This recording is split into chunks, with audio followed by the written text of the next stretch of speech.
five brothers, came directly from Ireland into Lake County, and they were in the sheep business. And Lake County was really mostly livestock. There was lots of land, and whoever was the strongest took the best. That's the way it was. There was no tailor grazing. There was no BLM.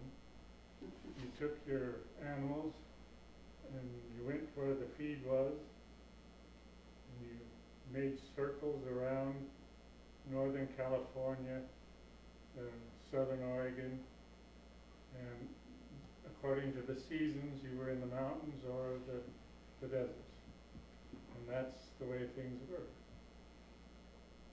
Once these people got established, and it wasn't just the Barrys and the Sherlocks, there were other Irishmen coming in, they sent back to Ireland for their relatives, and a lot of them came and went into other business, and some of them stayed in the stock business.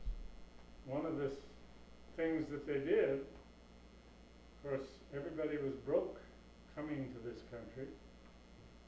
So if you worked for your uncle or your grand uncle or whoever, some of them would take their wages out in sheep. They'd work for 3 years, and then they'd get a band of ewes themselves and go off into another different area. And that's the way they made their living. And the Basques did the same kind of a structure, but they were more in the Surprise Valley area and to the east of that, toward Winham. And I'll tell you a little story about that. This Irishman hired a Basque sheep herder, and he was supposed to work 3 years and get his wages in sheep. Well, the Irishman didn't give him his wages in sheep. He hit it hard times. So they had this system where the owner was the camp tender and the partner was the sheep herder. So every week he'd take groceries out to the camp and see how things are going. And he'd tell him, you go this way and this way and this way, and I'll meet you over here. The Basque wanted his wages and he didn't get them.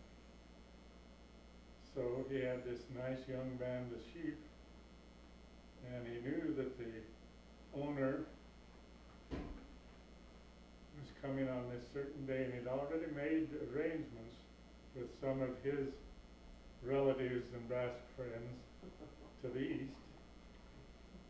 The guy showed up with the camp with the groceries. He headed east with the sheep, and it took him about 8 days to get to Georgia Valley. In the meantime, all of the Basque herders that were in that area had crossed his trail back and forth. So if you were trailing those sheep, you'd go off in a different direction where the sheep were, and you'd wind up at a camp with a total stranger. You didn't know who you were or whatever. And they never did find the sheep, but he got his wages. And that's a true story. But I just thought I'd tell you a little bit about Lakeview, maybe through the eyes of a 13-year-old kid. And that's how old I was. I was delivering papers, and as you've already noted, you've gone through the historical buildings. E Street was the main street in Lakeview. And if you start from the north end of E Street, where the back part of Les Schwab, and go down to the south, the first thing you're going to come to is the old Ford garage that was owned, and it stretched from E Street to F Street. And all it was a big long building and there was very few cars, but it was an old stable. So there's a dirt floor, and that was the Ford garage. And then you come to the Colorado Hotel, and you know that's has the notoriety because they hung this. I don't know whether his name was Robinson or Thompson. He was kind of a mean man, and they took care of him there. There was a boardwalk that went from where it's a bank now. On both sides of the street, there were a few cabins along the east side, and behind that was the Chinese laundry. And you know about the hillside behind there where several years ago they went up and started digging around in that hill and picked up all the opium bottles. Now that laundry was owned by Eli. I don't know what his last name was. Eli had a cafe, and he was down further south. But let me tell you, first there was it was the Club Cafe. It was a bar and a restaurant. And then there was the OK Saloon. And then there was Westland's Saloon. And then there was Winchester's Meat Market. And then there was the Corral, which was the saloon for the hotel. And then you go across south, there was a penny store, and they had this magnificent system where you paid when you left, and the clerk took your money, put it in a little jar, and stuck it into a vacuum, and it zapped it up to upstairs. They did the bookwork and sent the change back down. So then you got to Fetch's. Then there was Sullivan's. That was another saloon. And then the Mary Jo shop.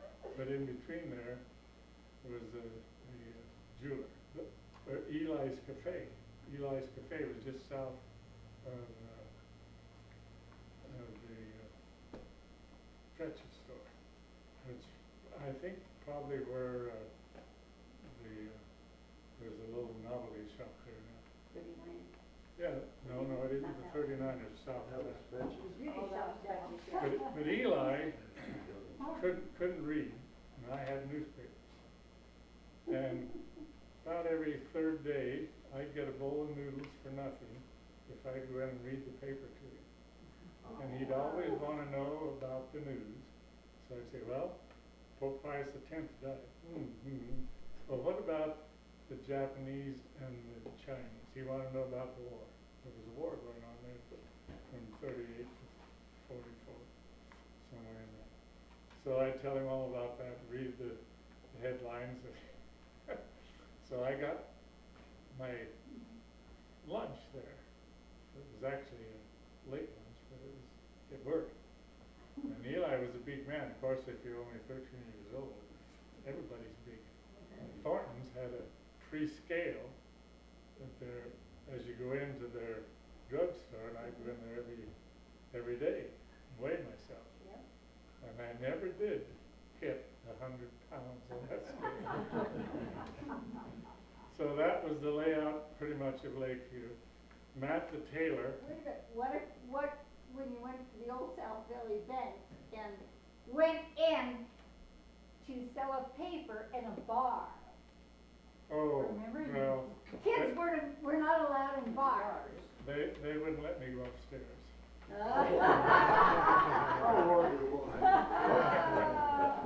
But they knew I was harmless. I was selling papers, and I could go up and down the bar selling the papers to them, but I couldn't go upstairs. Well, one other thing is, funny thing I heard was Brown and Berry and all of the nice ladies in town, when they walked to town to get their meat or their supplies, would not walk on that side of the street because the ladies were up there. So they had to cross the street and walk on the east side of the street. And on the east side of the street was Matt the tailor, who made suits, and Matt had had all of these woolen samples when the herders came in off the range. Well, they still had the same underwear on that they had when they left. So they'd get a shower or take a bath, get shaved, and then they'd go over to Matt and he'd make a suit for them. And they were all and they had a tie and the way they dressed up when they went to the bar. And when they spent all their money, back out to the desert and away they go again. But that was the layout of Lakeview, and E Street was the main street, and of course Harvey House, that's where the stage stopped, and a lot of people stayed there. Tell them what Matt Taylor did with his old wool samples. Oh, he'd call my mother and say, who had 11 children. he'd say, Lena, I have these samples here if you'd like them. And these were all samples of wool, and they were squares, I think about maybe 8 inches square. And she'd go up and get these samples and be look like this. She'd make quilts out of it. And Heavy quilts. yeah, and Warm. Ernie and Carl Fetch were great hunters, and they'd go out and shoot these geese and bring them to my mother. We'd pick the feathers off the geese, and that's what she stuffed in. So that's it. But at any rate, getting back to the livestock industry, there was no tailor grazing, no BLM. It was all the best man take their pick. And these are stories that I learned from the people that experienced them over the years. I'm going to tell you about Deese McKee, who lived out in Plush, and Taft Miller. Deese was on the west side of Hart Mountain, and Taft Miller was on the east side. Deese had cows and calves, and Taft had cows. And Deese always was breaking horses, but he never left the ranch without a carbine in the scabbard on his saddle. And he had a reputation that he could shoot the eye out of a coyote at 50 yards. So he was up on Hart Mountain one day, and Deese told me this himself. And his horse, he was riding a colt, and his horse's ears were going back and forth. And they don't usually do that unless they see something. Or they know something's going on. So he was watching the horse. Then finally he figured out there's somebody following. So then he turned around and looked, couldn't see anything. Went on a little further and he stopped. He says, you might as well come on up and ride with me. The trail is wide enough now for both of us. Taft Miller come riding up behind me. And so the two of them are riding along together, and Taft looked at Deese and says, you know, you're riding a colt up here in this desert. A man could get bucked off of a horse like that or drugged. Nobody'd ever find him. Deese looked at Taft and says, yep, a man could get shot too. But Deese, he wasn't a big man, but he had a lot of stories, and he was a bootlegger, and he made whiskey up in DeGarmo Canyon. His partner was John Metzger, that spent a little bit of time in the college, they called it, for his misdemeanors. And Deese didn't drink anymore, but if you went there, you had to have a drink of his whiskey. And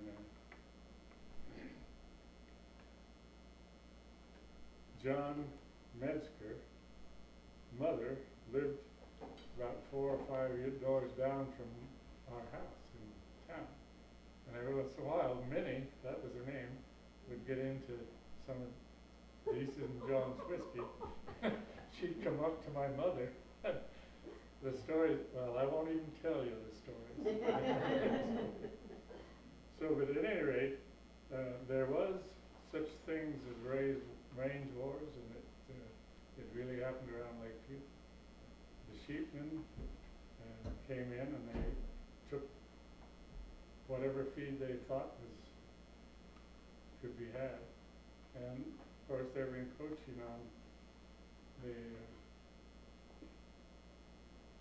cattle. The cattlemen like Dease and Taft had kind of a standoff, but I had an uncle, his name was Phil Berry, they called him Phil Bond, he was out in Grand Valley. But when he first came to Lakeview, he was one of the last brothers that came. And the reason he was the last, because he spent 17 years in a prison in Britain. And he had a very good friend by the name of Peter McCarthy, who spent 17 years in Australia for the same crime. And the crime was that a British soldier, they called him the Black and Tan, was taking his liberties from this girl who was trying to get home from school. So they picked up a rock and hit the guy in the head. And that was their sentence, 17 years. Oh, So he came to Lakeview. My grandmother was there, that was his sister. The reason she was here, her name was O'Shea. Her husband was working for Southern Pacific in New York. And he came to Oregon to build the railroad from Reno to Lakeview. And he died of tick fever down in Madeline Plains. So here was this woman with 4 kids in Lakeview, and she had a boarding house. My mother was the oldest girl. And so P.P. Berry had these sheep. He was up in Silver Lake, trespassing on some of the cattlemen's feed. So he was out with the sheep. He came back. There was people in his camp. He rode in and they grabbed him and tied him to a juniper tree. Shot about 30 head of his sheep. Said there's mutton enough there now to last you a week. Well, he got loose and he went into Silver Lake, and he knew people there, got somebody to look after his sheep, rode his horse into Lake. Of course, the first stop was his sister's boarding house. That was on G Street North. And G. So he stopped in there and he told his sister, who was his older sister, what had happened. He knew it was. He knew he was in Lakeview. He had his gun. He was going to get him. And his sister said to him, "No brother of mine is going into town looking like you do. You go upstairs, take a bath, shave, come down. I'll give you something to eat. And then if you want to spend another 17 years in prison, that's your business. But my business is you're not going to go uptown looking like you do." So he went upstairs like a good boy does when his older sister tells him, and got into the bathtub, and my mother got her orders from her mother, who was his sister, Nora O'Shea. You go uptown and you go into every bar, and you tell the bartender that your Uncle Phil is in town and he's looking for so-and-so. And he has his gun. So my mother, 13 years old, walk into the club cafe, you open the door, here's this girl coming in, the bartender's right there. "Hello, Lena, what are you doing here?" "My mother said to tell you that my Uncle Phil is in town and he's got his gun and he's going to get some." Oh, went all the way down to Sullivan's. Of course, the guy left town, and I never knew anything anything about that until about 3 weeks before my mother died. She told me the story. So that's the way the range wars were at that time. And then, of course, Taylor grazing came, and the BLM came, and kind of straightened things out. The bootlegging, though, never stopped. And there was you could go to any of those bars, they couldn't sell hard liquor, they'd sell beer.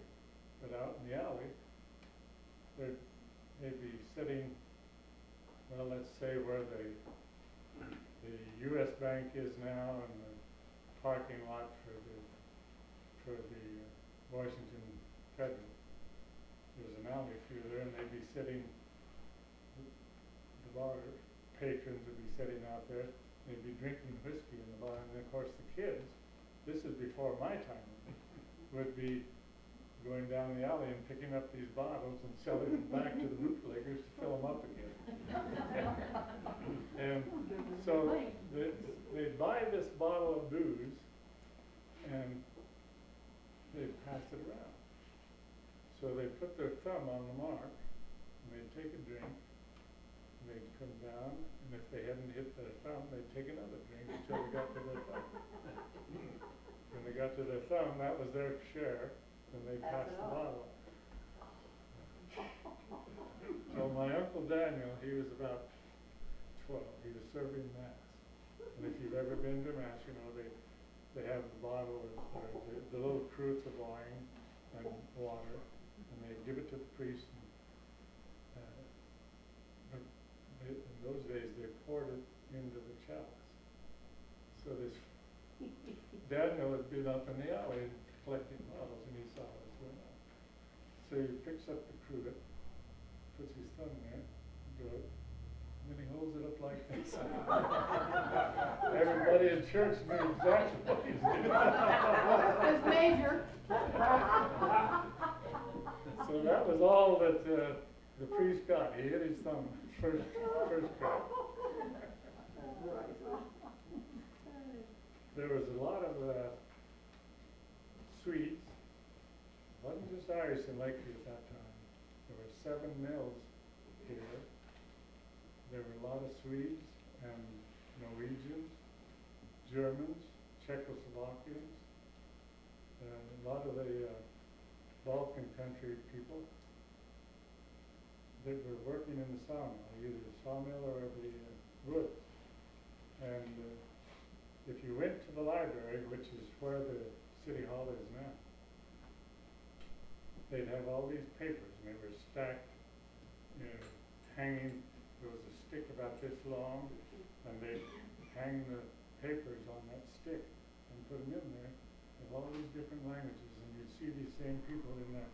I used to go in there to get warm, and you'd see these people in there reading a Swedish newspaper or a newspaper from Czechoslovakia, something might be 3 weeks old, but they were getting their news from their old country.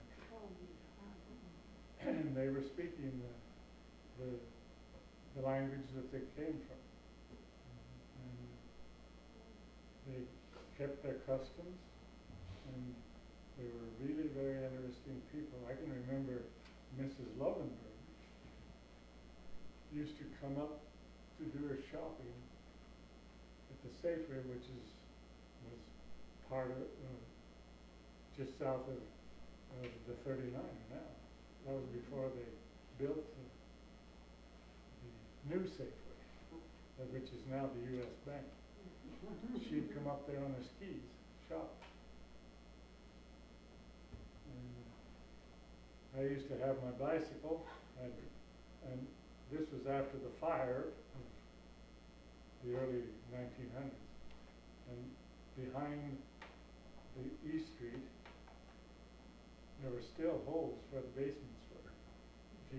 You could ride your bicycle, and if you were fast enough, you could get out the other side from E to F Street, down through that hole.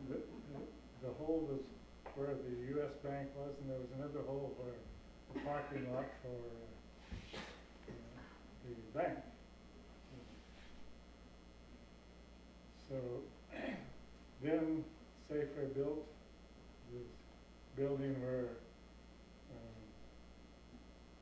U.S. bankers, and they were there for quite a while, and they built the building down where the Ford garage was. They bought that property. But the Chevrolet garage was just north of, that would be 2nd Street, where the parking lot is. The Chinese laundry was in the parking lot. The Japanese laundry was up where the swimming pool is. And they didn't like each other because they were having war in the old country. And just before, the Japanese laundry was owned by the Nakagamas, and it was about 1940. His name was Fuji Nakagama, yeah. That was the father. Now his brother left the country and went back to Japan. He was a Japanese officer in the army. But they left here and were interned somewhere. I don't know exactly where. But he had, what was it? Yuji and Johnny and Kenji Daisy. and June. Huh? June was the June daughter. was one. Kenji then was another older brother than one of them was in the Yuji. yeah, in the Yuji Yeah. was in our class. yeah. But anyhow, that's the story on them. Yuji went into the service and was hurt pretty bad. Yeah. Then we had the sawmills down here. That was the other part of the economy. And there were lots of sawmills, and well, the Anderson brothers had one, and they wound up in Medford. Bizarre and Bucart, they had the sawmill out there where Fremont is now. And Clark and Johnson had a sawmill there. And then I can remember riding my horse up east of Lakeview, and they were logging up there with crosscut saws, and it was really something to see those fellows follow a tree. I'd sit there on the horse, and they'd be pulling that saw back and forth, and they had a bottle in the back of their pocket. And they'd bring that bottle out about every 4th stroke, and it was filled with turpentine, and then there was pine needles on the bottom, on the end of the bottle, plugging it. And you'd shake that bottle on their saw as the other guy was pulling it in. Put the bottle back in his pocket and bring us a stroke. The tree would come down. And then up in Hammersley Canyon, I'd be up there on a horse. There'd be a man up there with a team. Be snaking the logs out to a decking area. You go up to, well, there was a sawmill in, there's a meadow up Thomas Creek, about 3 miles. And there's still a pile of sawdust over there where the sawmill is. The sawmills are out in the woods. They brought the lumber in, they didn't bring the logs in. And then J.T. McConnell kind of changed that when they started getting these larger trucks. He had 12-foot bunkers on his truck. He built the road out through to the northeast or northwest and brought the logs in, and that started these sawmills here. There were sawmills here. There was a sawmill in Crane Creek where I live. There was a sawmill in Willow Ranch. And then they just kind of coalesced all the logs in to the lumber. We did a historical show for the Forest Service in 1996, and we did a piece on logging and the sawmills, and we counted up at one time, all going at one time in Lake County, there were over 60 sawmills at one time. Really? Wow. So that's pretty much the history of the economy of the Lakeview area in the 1930s, up till the 1930s. Tell them about this. Another funny story. Tell them about the bootlegging and the Irishman out on the desert. Oh, This is kind of funny. well, this would be in about 1941. We were already at war, and they drafted our herder. So I begged my dad and mother to go out and lamb those sheep. We lambed on the desert. That meant that you had the sheep, they called it drop band, and then they had the 3 days of ewes with their lambs, new lambs, and then they had the ewes and lambs that came along, and you just kind of went around in a kind of a wagon wheel. The camp was in the center, and every day they'd come back to the bed grounds and then they'd go out in a different direction. But they'd lamb at night. You put flags with willows with flags on them around the sheep. They might have 25 or 30 head of lambs, and then you go on with the drop band. And so we had this herder that my dad had hired, and they finally consented for me to go out. I could go out and lamb. The school was still, this was in April, and I had to go to Mrs. Waterman and get permission You knew her too. to leave. Oh, she was She really said, long. "Bill Barry, you cannot leave this school that early." Well, my dad needs me. Well, if you can finish your math in such and such a time, you can leave. So I did. And then I left. So here I was out on the desert. He was bringing out these people that didn't know anything about raising sheep. And every week, he'd see the situation, take that man and bring another one out. Finally, he brought out a cousin of my mother, Jack Nolan. He had 2 suitcases. One was full of whiskey, and the other was full of his clothes. And we got along fine until the one suitcase became empty. Then we had a little fight every morning. Things went fine, and then after about a week or 2, he got kind of weaned from his whiskey. And we had a horse out there, 2 of them. And this one day we were riding down this road, and there was a cow had a head stuck down in this brush,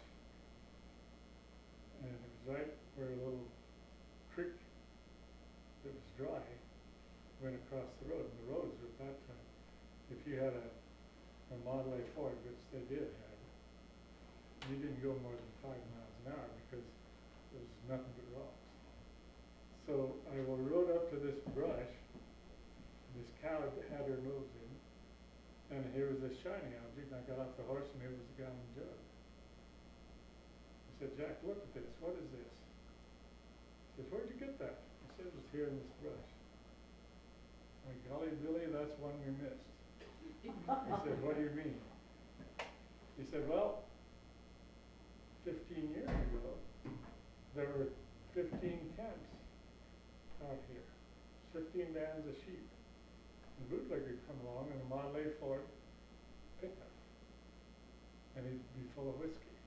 And he'd stop the first camp, and the guy would buy a jug of whiskey, and he'd have a drink and give a drink to the purveyor. He'd get in and ride on to the next camp. Well, there was only 3 could ride in the front. On the 4th camp, he'd have to get in the back. And then when he came to these creeks where you had to really slow down, he'd just take a jug and drop it into a big brush so it wouldn't break. And then there was a guy coming behind with a horse and wagon, and he'd pick up the jugs and take them back, and they'd have enough joy juice for a month. That's really thinking. And that's a true story too. That's so cute. Okay, well, thank you. All right, are there any questions? I wanted to add that aren't sure of the Mixed Museum, those businesses you were talking about. Oh, yes. There's a scrapbook open in there, and it has all these ads of these businesses. And some of them I recognize, some of them I didn't, but a lot of them you mentioned. So you need to go to the museum and look at that. It just, I couldn't believe there was that many cafes and bars, Yeah, you know, well, there was back in a, the 1900s. there was a club cafe on the corner That was mentioned. where the bank is. And then Paul Loftus had a cafe where the Golden Gym is. And then Eli had a cafe across the street. That was the China. And then there was a cafe in the Colorado Hotel. Where was the old theater? Was it where the Golden Gym Yeah, is, or is that's- it where that's- Owsley was? The old theater. Oh, I don't know where that is. So- Dad says it was where the Golden Gym. Golden, okay, that's what we was the discussed. theater, yeah. Yeah, that was the theater when I was just Oh, a little yeah. tiny shaver, went to the show with my mother. Oh, I went there. well, I only remember the Marriott. Yeah, you know, this is interesting, the way you've laid it out, and I've said years and years ago, why isn't this recorded? It is now. It is. It is now. It is now. Yes. Anyway, This young man. That's fun. good. Thank you very